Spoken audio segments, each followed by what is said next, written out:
Good morning everyone. নতুন আরও একটি সুন্দর ব্লগের সাথে নতুন একটি সকালে চলে আসলাম। আশা করছি সকলে খুব ভালো আছো, সুস্থ আছো। তো প্রতিদিন একটু অন্যরকমভাবে নিজের কাজকর্ম দেখানোর জন্য এক এক দিন এক এক রকমভাবে কাজগুলোকে শুরু করার চেষ্টা করি। এই যেমন আজকে সকালবেলা মানে অনেকটাই এনার্জি পাচ্ছিলাম না কাজ করার, কিন্তু ভাবলাম না আমাকে আজকে অনেকটা ব্লগ শেয়ার করতে হবে, যেহেতু আজকে বৃহস্পতিবার ছিল। তো সকালবেলা একদম উঠেছি অনেক তাড়াতাড়ি, আর সকাল উঠেই সব কাজকর্ম শুরু করে দিয়েছি। তোমাদের দাদাভাই যখন যায় সেই সময়টা আমার শুধু ব্লগ করা হয়ে ওঠে না কিছুতেই, কেন কি ওই টাইমটা আমার ভীষণ তাড়াহুড়ো থাকে। কোনো মতে উঠে ওকে চাটা বানিয়ে দিই, একটু বাসি ঘরটা জাস্ট কোনো মতে ঝাড় দেওয়া হয়। তো তখন আমার পক্ষে ক্যামেরা সেট করা সম্ভব নয়, না তো না খেয়ে চলে যাবে। ও তার সাথে সাথে চিঙ্কিকেও খেতে দেওয়া হয়, চিঙ্কিও তার সাথে সাথে বেরিয়ে যায়। ও এত ব্যস্ত মনে হয় যেন ও বেরিয়ে যায়। তারপরে আরামসে আমি ক্যামেরা সেট করে কাজও করতে পারি, প্লাস ব্লগটাও শ্যুট করতে পারি, যেহেতু আমাকে একা হাতেই সবটা করতে হয়। রান্না বান্না, ঘর গোছানো, ঘর পরিষ্কার করা, ব্লগ করা, এডিটিং করা, সব কিছু একা হাতেই করতে হয়।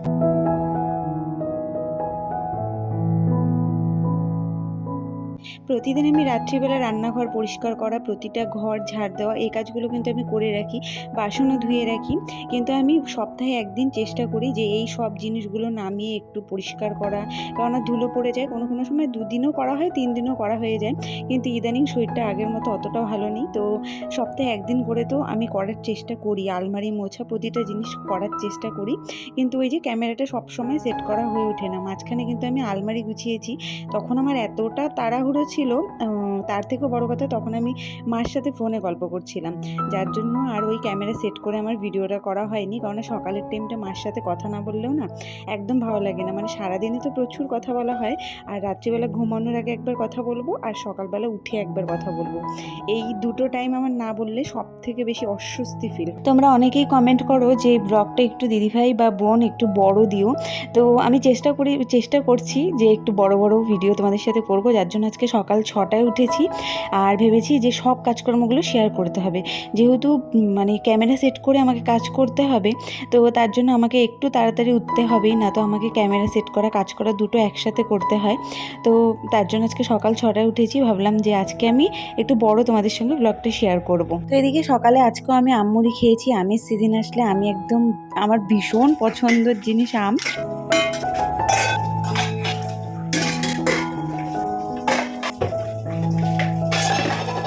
তো আমমুড়িটাই আমি সকালবেলা খেয়ে থাকি। আর এখানে চায়ের বাসন, আরও টুকিটাকি কিছু বাসন ছিল, তার সঙ্গে হচ্ছে ওই ভাত রান্নাও হয়ে গেছে। আর সেই সময় বাজার পাঠিয়েছে তোমাদের দাদাভাই, চিকেন পাঠিয়েছে। আর আজকে না আমাদের সবজির হাটি, মানে সবজির যত দোকান আর ফলের দোকান সব বন্ধ ছিল। তো বৃহস্পতিবার বলেছিলাম কোনো ফল পাঠিয়ে দিতে, ঘরে এমনি ফল রাখা ছিল, কিন্তু সেটা যেহেতু কিচেনে রাখা ছিল, যার জন্য সেখান থেকে তো আর পুজো দেওয়া সম্ভব নয়, ছোঁয়া নাড়াঘাটা হয়ে থাকে। তো যার জন্য আজকে ফল ছাড়াই পুজো দিতে হবে। আর আমি সবসময় বুন্দিয়া দিয়ে পুজোটা দিই আর কি, যেহেতু গোপাল আছে। তো তার জন্য আজকে ফল ছাড়াই পুজোটা দিব। আর এদিকে চিকেন শুধু পাঠিয়ে দিয়েছে, কোনো রকম কোনো সবজি পাঠায়নি। তো বুঝতে পারছি না কি রান্না করব। চিকেনটা ধুয়ে এদিকে হলুদ লবণ মাখিয়ে রেখে দিলাম, আর এদিকে চিংকির জন্য মাছটা ভাজা করে নিচ্ছি, কারণ ওকে এখন, ও চলে আসবে এখন এই সময়ে, ওকে একটু খেতে দিতে হবে। আর ও না ঠান্ডা ভাতটা খেতে চায় না, গরম ভাতটাই আর কি খেতে চায়। মানে বাসি ভাতটা হয়তো ভালো লাগে না খেতে। ওই সকালবেলা উঠে তখন একবার অন্তত তাও একটু দেই, ওই কোনো মতে একটু মাছগুলো বেছে বেছে খায়। তো তারপরে একদম ঘরদোর মুছে নিচ্ছি। আর যেহেতু বৃহস্পতিবার, আজকে আর রান্নাবান্না সেরে পুজো দিব না, আজকে ওই পুজো দিয়ে তারপরে রান্না করব। তাতে কতটা দেরি হবে, কিন্তু তবুও বৃহস্পতিবার তাড়াতাড়ি পুজো হলে না ভীষণ শান্তি শান্তি লাগে। তো সব ঘরগুলো এক এক করে আমি মুছে নিচ্ছি।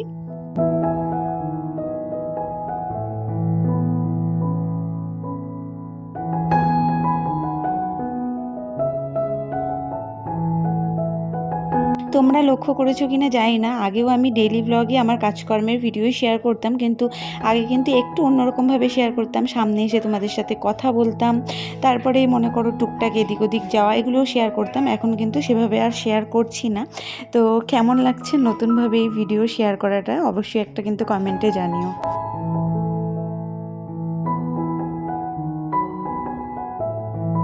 আমার বারান্দায় না বেশ কয়েকটা গাছ রেখেছি। এই বারান্দাটা কিন্তু আগে এরকম ছিল না, সিম্পল একটা বারান্দা ছিল, না ওয়াল ছিল, না গ্রিল ছিল, কোনো কিছুই ছিল না, একদম ভিজে টিজে তো একসার হয়ে যেত। তো আস্তে আস্তে মানে অনেকটাই করেছি, যেটুক করেছি আমার মনে হয় আমার জন্য অনেক বেশি। মানে আগের প্রথম অবস্থাটা যদি তোমাদের সাথে শেয়ার করতে পারতাম। তবে হ্যাঁ, কিছু কিছু জিনিস তো আমার পুরনো ব্লগে অবশ্যই আছে, যে আমার পুরনো বাড়ি কীরকম ছিল, যেটা আমি এর আগে হোম ট্যুর দিয়েছিলাম। খুব তাড়াতাড়ি তোমাদের সঙ্গে নতুন একটা হোম ট্যুরও শেয়ার করব। তোমরা অনেকেই কমেন্ট করেছো যে ঠাকুরঘর, কিচেন এসব দেখাতে, তো ইচ্ছে আছে খুব তাড়াতাড়ি শেয়ার করব। তো সব ঘরদোর মুছে বাকি কাজকর্ম সেরে কিছু কাপড় আরও পরে জমে গিয়েছিল, সেগুলো একদম ধুয়ে ঠুয়ে স্নান সেরে চলে এসেছি এদিকে। আর এদিকে পুজো দিব। আর এই যে এগুলো দেখো না, দুদিন পর পরই খুলে যায়, ডবল টেপ দিয়ে লাগিয়ে রেখেছি কিন্তু তবুও খুলে যায়। তো চুলটা বেঁধে নিচ্ছি এদিকে, চুলটা বেঁধে নিয়ে তারপরে পুজো দিব, কারণ একেতে গরম আর দুয়ে চুল পড়বে ঠাকুর ঘরে। আর মা সকাল সকাল একদম প্রতিদিনই আমাকে ফুল, বেলপাতা, আমের পল্লব, দূর্বা, তুলসী পাতা সব কিছু পাঠিয়ে দেয়, যার জন্য না আমার বৃহস্পতিবারের পুজোটা দিতে কিন্তু অনেকটা ইজি হয়ে যায়। মানে এগুলো কোনো তোলার ঝামেলাই থাকে না। তো বেলপাতা, আমের পল্লব এমনি তোলা প্রচুর ঝামেলা আমাদের এদিকে। কিনতে পাওয়া গেলে তো কোনো ব্যাপার ছিল না, না হয় কিনে নিতাম, কিন্তু আমাদের এদিকে কিনতেও পাওয়া যায় না। আর এতগুলো জবা ফুল পাঠিয়েছে মা, মানে অনেকগুলো জবা ফুল ছিল, ভেবেছিলাম একবার গুনবো, তারপরে তাড়াহুড়োতে গোনা হয়নি। যেহেতু মাথার মধ্যে একটা চাপ আবার ঘুরছিল যে রান্না করব, পুজো দিয়ে রান্না করতে হবে। আর আমি দেখেছি যেদিন আমি রান্না আগে না করব, মানে পুজোটা দিব বা রান্না করতে একটু দেরি হবে, সেদিন তোমাদের দাদাভাই তাড়াতাড়ি চলে আসবে।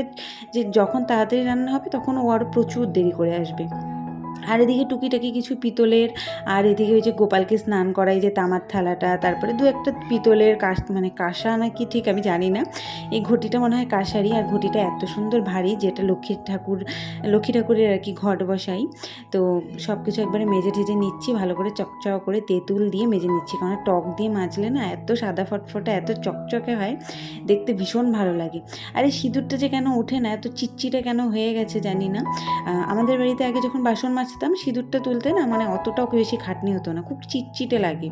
আর এই ইদানিং গরমের জন্য নাকি জানি না পিতলের বাসনগুলোতেও না, মানে প্রদীপের যে গাছাটা আছে সেগুলোর মধ্যে না তেলগুলো একদম চিটচিটে হয়ে লেগে থাকে।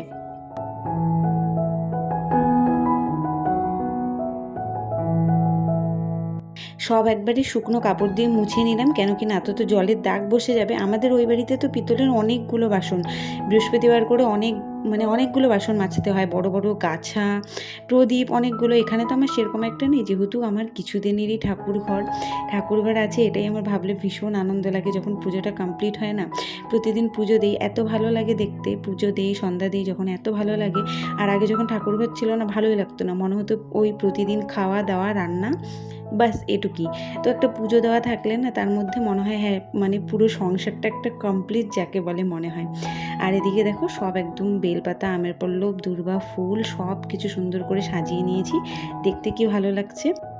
এদিকে গোপুকে স্নান করিয়ে নিলাম, আর এদিকে গোপুর গঙ্গা জলটা না শেষ হয়ে গেছে, তো তুলসী পাতা দিয়ে স্নান করিয়ে নিয়েছি। আর এদিকে সব ফুল দিয়ে সাজিয়ে দিচ্ছি, দেখতে আসনটা এত ভালো লাগছিল আজকে। যখন অনেক কালারের ফুল দিয়ে পুজো দেবে না, তখন দেখতে আরও অনেক বেশি ভালো লাগে।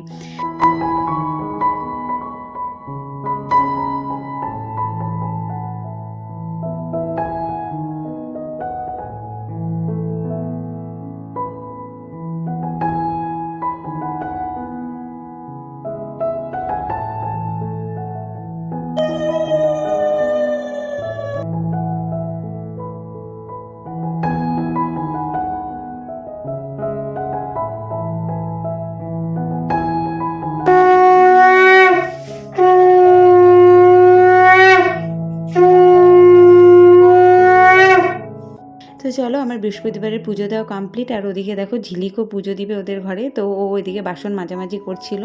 আর এই যে পুজো দেওয়ার পরে যে এত ভালো লাগে, আজকে কোনো ফলমূল নেই, শুধু বুন্দিয়া দিয়ে পুজো দিলাম, কেননা কিছু করার নেই, বললামই তোমাদেরকে। তো দেখো আসনটা দেখতে এত এত সুন্দর লাগছে। এর আগে না আমি আসনে লাইটও লাগিয়েছিলাম, লাইটটা না হঠাৎ করে নষ্ট হয়ে গেছে। তো তারপরে এদিকে পুজো টুজো দিয়ে চলে এসেছি কিচেনে, পটাপট করে সব কিছু রেডি করলাম, এত দেরি হয়ে গিয়েছিল। আর আজকে বহুদিন বাদে চিকেন রান্না করব, আর মনে হচ্ছে না আজকে চিকেন ছাড়া অন্য কিছু রান্না করা হবে, কেননা আজকে প্রচুর বেলা হয়ে গেছে। তো এই চিকেন রান্না করার সময় যে আরও কি মানে সমস্যা হয়েছিল সেটা আর কি বলবো, সেই সময় আর ভিডিও করাই হয়নি। পরে আর ব্লগ আমার কন্টিনিউ করা হয়নি। সেই সময় হঠাৎ করে চিঙ্কি এসে ঘরে বমি ঠমি করে দিয়েছে, তাও আবার কীরকম ব্রাউন কালারের। সেটা দেখে তো আমার আর তোমাদের দাদাভাইয়ের ভীষণ ভয় লেগে গিয়েছে। তো অনেক ডাক্তারকে ফোন করা হলো, তারপরে বললো যে এটা তেমন একটা কিছু ব্যাপার না। তো তারপরে কিছু ওষুধ টষুধ বলেছিল। তো চলো আজকের মতো ব্লগটা এখানে এন্ড করছি। ভালো লাগলে ভিডিওটা অবশ্যই লাইক কমেন্ট শেয়ার করো। দেখা হচ্ছে নতুন নতুন